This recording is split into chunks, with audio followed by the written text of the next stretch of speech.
Thank you very much. Siento que no hable español.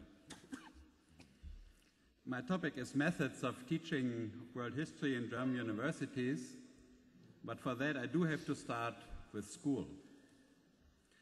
School in Germany today is influenced by a growing percentage of students who are alien to the traditional German culture. They are of Turkish or Kurdish, of Russian, German, or Jewish, Russian, or Spanish, Italian, or Polish roots. Also, the kids of German roots, to a growing degree, are living in a multicultural world. They are looking Japanese mangas, American movies, are playing English language computer games, and sometimes know more verbal injuries in English than in German, and have spent more time on beaches in Tunisia than off the Baltic Sea. Now, obviously, history teaching in school has to follow the trend and teach history in the university of different parts of the world where the students come from, and also teach the importance of what we might call globalization. Also, obviously, German university has to change its traditional courses in order to offer more knowledge about other parts of the world. To put it short, the German language university system, in my judgment, has to offer more courses on global history than it does now. There are two obstacles to this aim. The first is a political one. Germany does not consider itself an immigration society.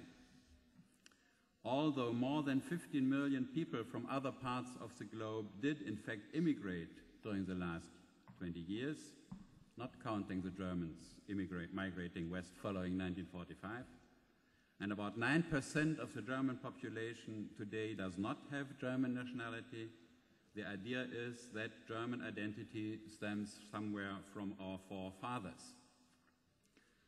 The second obstacle is the structure of German historiography. I shall address this a little bit more closely as time permits.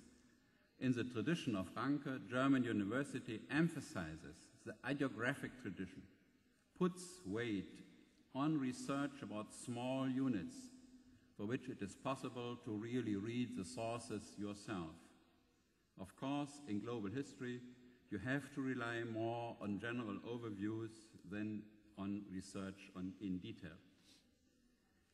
In the German university system, therefore, we do not have world history as an own course, as, for instance, the United States or Russia do have. One further precondition for planning new curricula in Germany today is that there is no money for creating new professorships in history.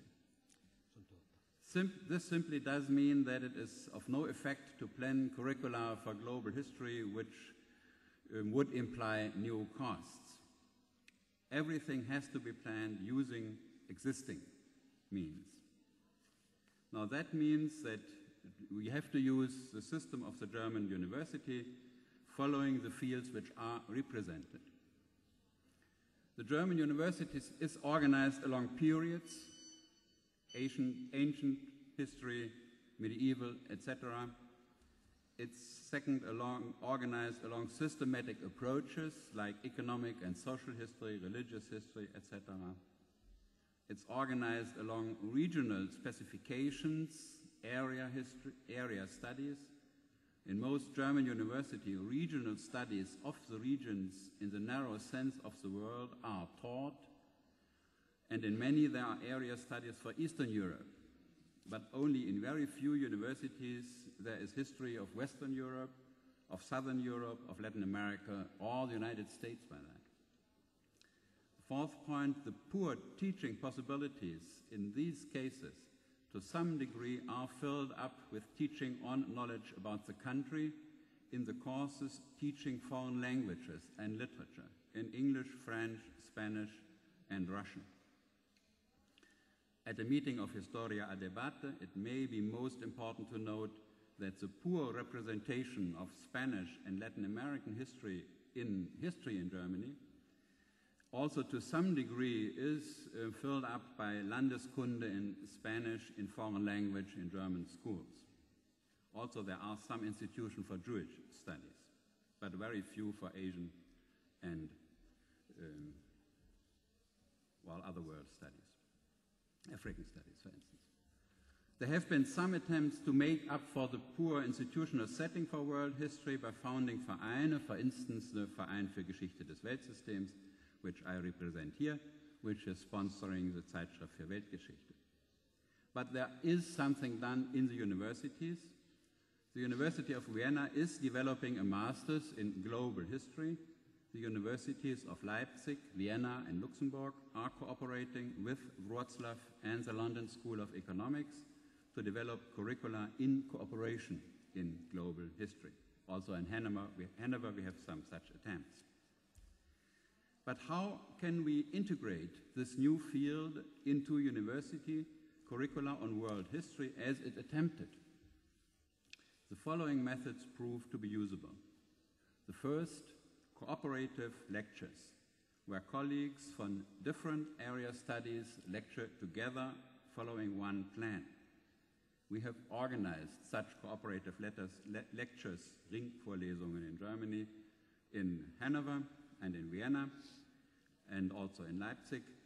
So there are some very interesting topics. For instance, in Vienna, there was a very interesting lecture, Ringvorlesung, during the last semester on the history of the Indian Ocean as a Mediterranean, following the idea of Brodel, of course, on the Mediterranean, and then putting the Indian Ocean together as one such old connecting ocean.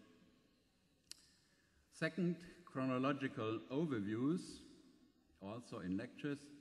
In Hanover, we have 5 semester courses on world history. Our problem, of course, being that we did not have and do not have enough specialists, especially on Asian history, which is lacking.